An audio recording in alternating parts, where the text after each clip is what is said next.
A paz do Senhor Jesus a todos, uma boa tarde. Estamos aqui novamente para darmos continuidade ao estudo do livro de Jó. Para quem está chegando aqui pela primeira vez, eu sou a missionária Andréia Rodrigues. Estou aqui todas as manhãs com o devocional da manhã, todas as noites com a meditação da noite e também temos leitura da Bíblia anual e também o estudo do livro de Jó. Que você seja muito bem-vindo, muito bem-vinda ao nosso canal. Deixe a sua inscrição, o seu like e compartilhe com os seus amigos. Meus irmãos, como sempre falo, sou apenas uma serva do Senhor que ama estudar a palavra de Deus.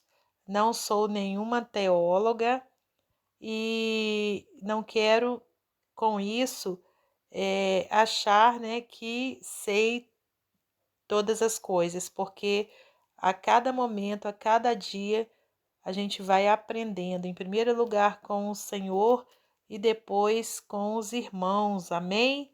Então, pode deixar aí o seu comentário construtivo, porque com certeza estarei lendo e também aprendendo com os irmãos. Então, hoje nós estaremos dando continuidade, estaremos estudando o capítulo de número 9. Jó, capítulo 9, versículos 1 e 2. Diz assim a palavra do Senhor. Então Jó respondeu e disse: Na verdade sei que assim é, porque como se justificaria o homem para com Deus? Então, meus irmãos, esses dois versículos nos traz o entendimento de que Jó parecia aqui concordar com o que Bildade falou, com alguns dos argumentos, aliás, de Bildade. Um deles, seria essa questão de como que o homem poderia se justificar para com Deus, Quando Jó, então, fala assim, na verdade sei que assim é, porque como se justificaria o homem para com Deus? E aí, dando continuidade, nós estaremos lendo o versículos 3 ao 7, que diz assim: Se quiser contender com ele, nem a uma de 1000 coisas lhe poderá responder. Ele é sábio de coração, poderoso em forças. Quem se endureceu contra ele e teve paz? Ele é o que transporta as montanhas sem que o sintam. É o que no seu furor as transtorna, o que remove a terra do seu lugar e as suas colunas estremecem, o que fala ao sol e ele não sai, e cela as estrelas. Então aqui o verbo contender indica que Jó pensava em entrar, no sentido assim, de entrar com uma ação legal contra Deus. Os profetas costumavam usar esse termo para representar Deus entrando com uma ação contra Israel. Contender em hebraico é quase sempre usado metaforicamente em Jó, referindo-se a um processo litigioso entre as duas partes, quer dizer, entre Deus e Jó. Jó imagina que as chances dele conseguir responder ao interrogatório de Deus são mínimas, 1 em 1000, algo que Deus confirmaria mais tarde. Lá em Jó, do capítulo 38 ao 42, nós vamos ver esse interrogatório da parte de Deus com Jó. O verbo responder significa rebater uma acusação em tribunal, especialmente no interrogatório da testemunha pelo promotor, Então, aqui, quando fala, se quiser contender com ele, nem a uma de 1000 coisas lhe poderá responder. Ele é sábio de coração, poderoso em forças. Quem se endureceu contra ele teve paz, Então, Jó aqui, ele faz, essa afirmação no sentido de que nada teria condições, né, de rebater Deus, né? O verbo, conforme a gente leu aqui, o verbo contender indica que Jó pensava em entrar com uma ação legal contra Deus, né? Mas no sentido de se defender. Mas aqui ele próprio diz, né, que não tem como, né? Não tem como ele vencer essa situação, né? Esse entre aspas, né? Esse confronto entre ele e Deus, né? Então, é isso que quer dizer esses versículos, né, 3 ao 7. O verbo responder significa rebater uma acusação em tribunal, né? Então, quer dizer, Jó, aqui quando fala, né, deixa eu só voltar aqui, o que remove, não, só um momento aqui, olha. Se quiser contender com ele, nem a uma de 1000 coisas lhe poderá responder, né? Nessa parte aqui, que significa, né, rebater uma acusação em tribunal. Então, não tinha como ele próprio se dar conta de que, entre aspas, né, num confronto entre ele e Deus, que Deus seria o vencedor, né? Porque o Senhor tem todo o poder. Aleluias, né, meus irmãos? Então, é isso que Jó quis dizer aqui. Ele reconhecia isso.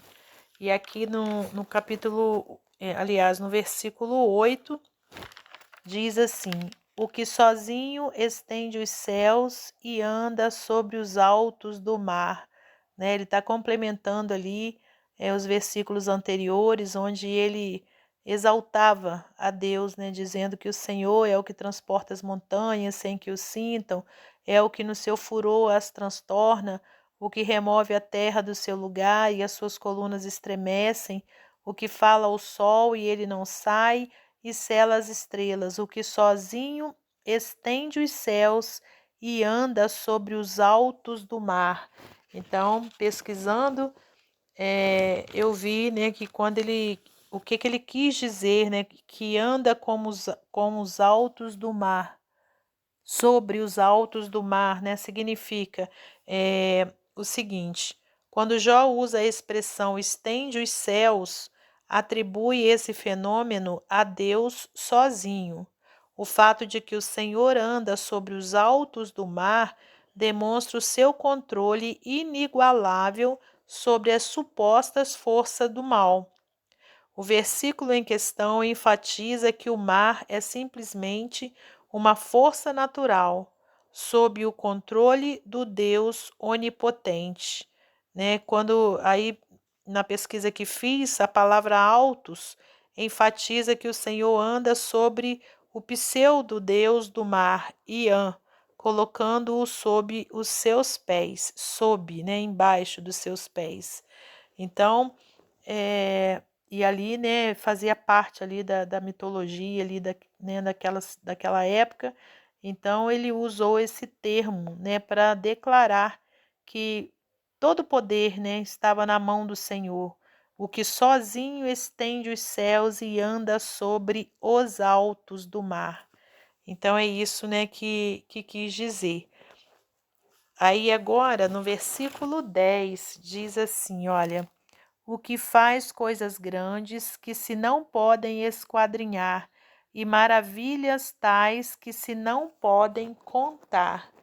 Aqui demonstra reconhecer a grandiosidade da criação de Deus também nos céus, né? Como que é maravilhosa essa criação, né? Esplêndida, que a mente humana simplesmente não consegue compreendê-la, né? Quando diz aqui, olha, e maravilhas tais que se não podem contar, né? Então, é isso que ele quis dizer, né? Quão grande é o Senhor, né? E as suas maravilhas, e não se tem como, né? Esquadrinhar, né? Compreender. Versículos 11 e 12. Eis que passa por diante de mim e não o vejo, e torna a passar perante mim e não o sinto. Eis que arrebata a presa, quem lhe fará restituir? Quem lhe dirá que fazes? A presença de Deus, é isso que quis dizer aqui, né? Ela pode não ser perceptível aos olhos humanos, mas as suas obras são irresistíveis para o sentido humano. Aleluias, né? Então, ó, eis que passa por diante de mim e não o vejo, e torna a passar perante mim e não o sinto. Eis que arrebata a presa, quem lhe fará restituir? Quem lhe dirá que fazes, né? Demonstrando o poderio, né, total do nosso Senhor. Não tem ninguém que pudesse então dizer o que o Senhor está fazendo, né? Então, não tem ninguém que pudesse explicar essa grandiosidade, esse grande poder de Deus. E continuando aqui no versículo 13 ao 16: Deus não revogará a sua ira, debaixo dele se encurvam os auxiliadores soberbos. Quanto menos lhe poderei eu responder ou escolher diante dele as minhas palavras. A ele, ainda que eu fosse justo, lhe não responderia, antes ao meu juiz pediria misericórdia. Ainda que chamasse e ele me respondesse, nem por isso creria que desse ouvido à minha voz. Né? Então, quando fala aqui, olha, no versículo 13. Não, perdão, deixa eu só achar aqui. É isso mesmo, no versículo 13. Deus não revogará a sua ira, debaixo dele se encurvam os auxiliadores soberbos, né? Quando fala a palavra soberbos pode ser representada por um nome próprio. Raabe, que significa um dragão das águas, um ser mitológico, insolente e orgulhoso, responsável pela agitação das águas e produção de grandes ondas e também pelo bramido do mar, e um equivalente ao Leviatã, o monstro marinho, que está escrito lá em Salmos 87, 3. Né? Então, aqui, quando ele diz, né, Deus não revogará a sua ira, debaixo dele se encurvam os auxiliadores soberbos, significa, então, isso aqui que a gente acabou de falar, né? Um ser mitológico, insolente, podendo, então, também, né, falar em relação ao orgulhoso, aquele que é insolente. Então, todos esses, né, se encurvam diante de Deus. Aí, continuando aqui, quanto menos lhe poderei eu responder ou escolher diante dele as minhas palavras, né? Então, aqui ele também reconhece que ele não tem nenhuma autoridade para poder responder a Deus ou escolher as palavras, né, diante do Senhor. A ele, ainda que eu fosse justo, lhe não responderia, antes ao meu juiz pediria misericórdia. Aleluias, né? Então aqui Jó reconhece, né, que ele era pequeno, né, perante o nosso Deus Todo-Poderoso, e a única coisa que ele poderia pedir era misericórdia. Ainda que chamasse e ele me respondesse, nem por isso creria que desse ouvido à minha voz, né? Então, aqui mais uma vez Jó reconhece, né, que ele não era nada perante o Senhor. Agora o capítulo 9, versículos 17 ao 20. Diz assim: Por que me quebranta com uma tempestade? Deixa eu só voltar aqui um pouquinho. Por que me quebranta com uma tempestade e multiplica as minhas chagas sem causa? Nem me permite respirar, antes me farta de amarguras. Quanto às forças, eis que ele é o forte, e quanto ao juízo, quem me citará com ele? Se eu me justificar, a minha boca me condenará. Se reto me disser, então me declarará perverso. Esses versículos, irmãos, conforme eu pesquisei, eles abundam, né? Eles estão cheios, né, de alusões irônicas, né? Quando diz aqui, olha, por que me quebranta com uma tempestade e multiplica as minhas chagas sem causa? nem me permite respirar, antes me farta de amarguras. Quanto às forças, eis que ele é o forte. Né? Então, quando ele menciona dessa forma essas palavras, né, dá-se a entender que elas estão cheias de ironia. E quanto ao juízo, quem me citará com ele? Se eu me justificar, a minha boca me condenará. Se reto me disser, então me declarará perverso. Então, os estudiosos, né, aqui do livro de Jó compreendem, né, que essas palavras são bem irônicas e que a afirmativa de Jó de que Deus o quebranta com uma tempestade prevê a aparição do Senhor de um redemoinho. Em Jó 38:1 fala assim, né, dessa forma, que o Senhor aparece para ele, né, em um redemoinho, só que com um resultado diferente. Jó culpa a Deus por esmagá-lo e feri-lo sem causa, quando na verdade havia sido Satanás quem procurara destruí-lo. A palavra hebraica traduzida como quebrantar, no versículo 17, aparece em Gênesis 3:15 como ferir e descreve o conflito entre Satanás e a humanidade. Né? Então, Jó aqui, quando diz, né, no versículo 17, porque me quebranta com uma tempestade e multiplica as minhas chagas sem causa, nem me permite respirar, antes me farta de amarguras.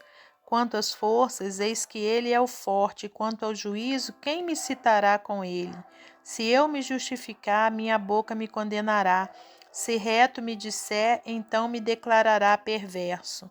Então, meus irmãos, aqui, né, conforme a gente falou, né, traz alguma ironia aqui dentro dessas palavras, né?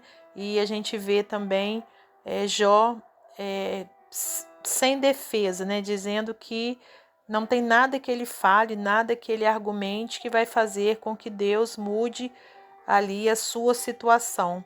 Né? Então, é isso que está querendo dizer aqui, né, nesses versículos. Jó, mais uma vez, culpa a Deus, né, por esmagá-lo e acha, né, que está sendo ferido sem causa. Mas ele não sabia, né, até esse momento, que, na verdade, não era Deus quem o estava punindo, né? Era Satanás quem estava procurando destruí-lo. Então, conforme a gente falou, né, a palavra hebraica traduzida como quebrantar aparece também em Gênesis 3:15, como ferir, e descreve o conflito entre Satanás e a humanidade. Agora, em Jó, versículo 21, diz assim: ainda que perfeito, não estimo a minha alma, desprezo a minha vida. Então, a expressão não estima a minha alma equivale a que ele não se importava consigo mesmo, né? Ele desprezava ali a sua vida. E continuando aqui no versículo 22 ao 24, a coisa é esta: por isso eu digo que ele consome ao reto e ao ímpio, matando o açoite de repente, então se ri da prova dos inocentes. A terra é entregue às mãos do ímpio, e Deus cobre o rosto dos juízes. Se não é ele, quem é logo? Então aqui Jó está mais uma vez acusando a Deus, né, de destruir da mesma forma tanto os sinceros quanto os ímpios, né, porque ele se achava sincero. Então ele entendia que Deus estava agindo de uma forma injusta, né, cobrindo o rosto dos juízes da terra, né, para que visse essa injustiça. Então é isso que ele quis dizer aqui nesses versículos.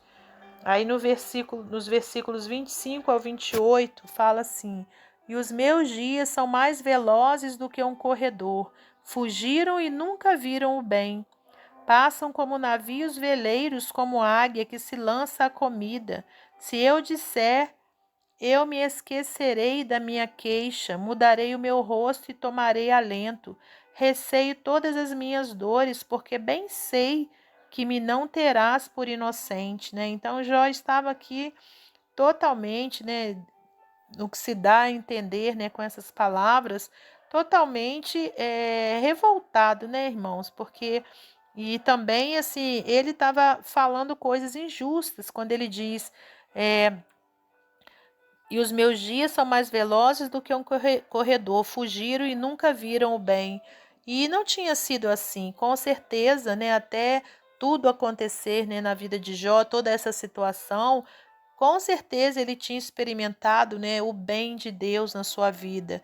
Mas isso traz um ensinamento para nós, né, que muitas vezes a gente, quando está atravessando um momento difícil, a gente se torna ingrato, né? E a gente esquece tudo que Deus fez por nós até então, né? Então, Jó aqui estava sendo ingrato, né? Quando ele fala dessa forma, né? Que receia todas as suas dores e que sabe que Deus não o terá como inocente, né? Então, ele estava aqui com bastante ingratidão, né, nas suas palavras e com certeza no seu coração.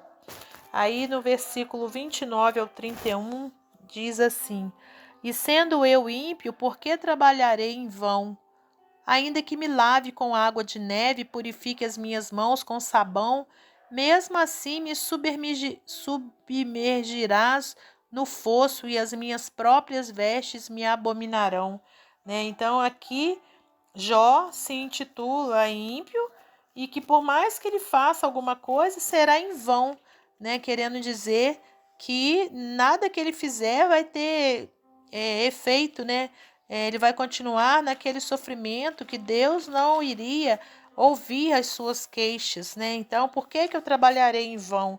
Ainda que me lave com água de neve, purifique as minhas mãos com sabão, mesmo assim me submergirás no fosso e as minhas próprias vestes me abominarão, né? Então, a gente vê aqui, né, ele também querendo o quê? Se justificar, né? E trazendo para a nossa vida, a gente sabe que não tem como nenhum ser humano se justificar, que não é por nossas obras, né, que nós vamos receber a misericórdia de Deus, a salvação do Senhor, mas sim, né, hoje em dia, aliás, né, após a vinda do nosso Senhor Jesus Cristo a esse mundo, né, então entrou-se o tempo da graça. A salvação vem pela graça, né? Pela graça sois salvos. Mas lá naquele tempo de Jó, ainda não era o tempo de Jesus Cristo, né? E aí ele achava que seria, no caso, né, o homem, né, a própria pessoa que poderia, então, fazer algo, né, para se justificar perante o Senhor. Mas ele mesmo entendeu que nada que ele fizesse faria com que ele se tornasse uma pessoa limpa. Aí quando diz, olha, mesmo assim me submergirás do fosso e as minhas próprias vestes me abominarão, né? E verdadeiramente seria mesmo, né, dessa forma, porque nenhum de nós pode se justificar.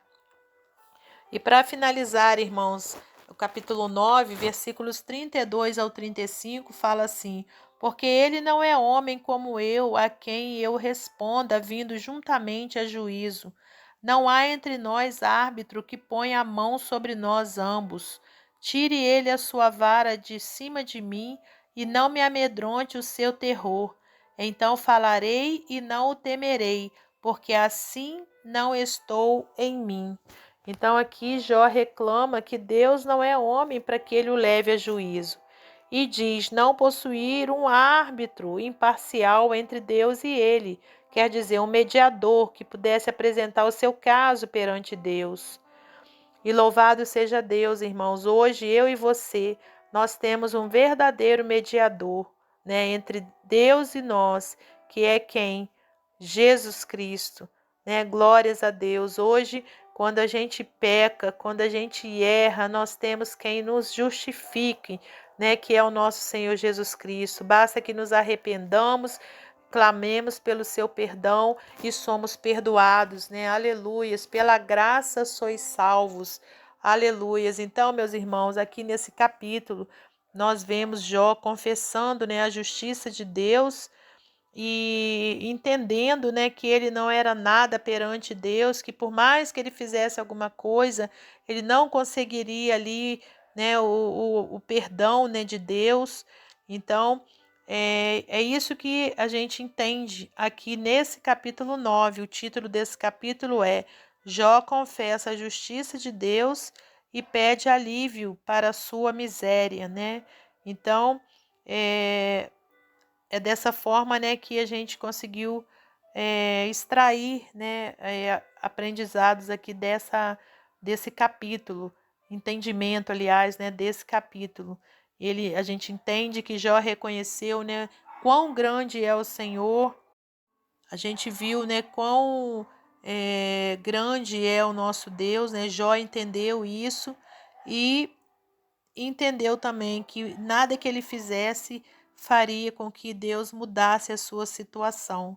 Então, no próximo capítulo, nós daremos continuidade aqui a esse tempo da vida de Jó, né? Esse tempo difícil que irá passar, né? Assim como o tempo difícil que de repente você esteja passando nessa época agora, nesse momento agora, que você tenha certeza que é apenas um tempo difícil, que vai passar, ainda que nesses dias, né, que você está atravessando, você que está aí do outro lado, pode estar sendo dias difíceis como esse aqui da vida de Jó, mas que você tenha certeza que o Senhor é contigo, assim como ele era com Jó e Jó não percebia, né? Mas que vai chegar o tempo que Jó vai se dar conta disso, da mesma forma, vai chegar o tempo que você vai se dar conta disso, que mesmo Deus sendo tão grande, tão maravilhoso, criador de todas as maravilhas, ele olha para nós, que somos tão pequenos, tão inseguros, tão pecadores, o Senhor está conosco. Amém? Glórias a Deus. Então, meus irmãos, nesse momento eu quero agradecer ao Senhor, né, por mais essa oportunidade e dizer para você que a gente, em nome de Jesus, vamos continuar na próxima semana, né, com o estudo do livro de Jó. Se você prefere em forma de áudio, deixe o seu comentário aí, ou se você prefere que continuemos com vídeo, deixe também o seu comentário que vai ajudar grandemente aqui para o nosso canal. Senhor nosso Deus e nosso Pai, te agradecemos por mais essa oportunidade que o Senhor nos deu de estarmos aqui meditando na sua santa palavra. Pai, peço-te que continue dando-me graça para eu continuar esse trabalho, dando-me sabedoria do alto, que o Senhor possa abençoar todos os ouvintes, Pai, dando perseverança para continuarem aqui comigo, meditando na palavra do Senhor, Pai. Muito obrigada por tudo, que o Senhor seja louvado e exaltado. Entregamos em tuas mãos a nossa vida, a nossa família, te pedindo a sua proteção sobre nós, a sua graça estendida sobre os nossos, em nome de Jesus. Muito obrigada por tudo. Glórias a Deus Pai, a Deus Filho e a Deus Espírito Santo. Amém.